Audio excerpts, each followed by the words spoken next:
আমি elevator education থেকে Souvik sir কথা বলছি। যারা 2026-এ ছেলে বা মেয়েকে বিবিএতে অ্যাডমিশান করাবার কথা ভাবছেন ক্লাস 12-এর পর কলকাতার মধ্যে, তাদেরকে কিন্তু একটা কথাই বলবো যে খুব বড় হাই ফিস কলেজে ভর্তি করার আগে অন্তত আমাদের সঙ্গে একবার আলোচনা করে নেবেন।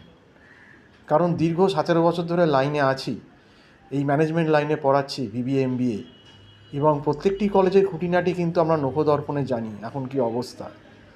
কাজেই যেখানে খুব বেশি এমন কলেজ আমি দেখেছি যে 6 লাখ 7 লাখ 8 লাখ টাকা 4 বছরে, যেহেতু এখন বিবিএ 4 বছর হয়ে গেছে, বিবিএ অনার্স এরকম ডিম্যান্ড করছে। কিন্তু এত টাকা দিয়ে আপনি কি রিটার্ন পাবেন? আপনি কি সত্যি রিটার্ন পাবেন? কলেজগুলোর কি অবস্থা, কী রকম পড়াশুনোর হাল, কী প্লেসমেন্ট আপনার ছেলেকে দেবে 6 লাখ 7 লাখ টাকা নিয়ে? সত্যি যদি জানতে চান আমাকে কল করবেন, আলোচনা করবেন, সব বলবো, নিশ্চয়ই বলবো। আজকে এই অবধি বলেই শেষ করছি। নমস্কার।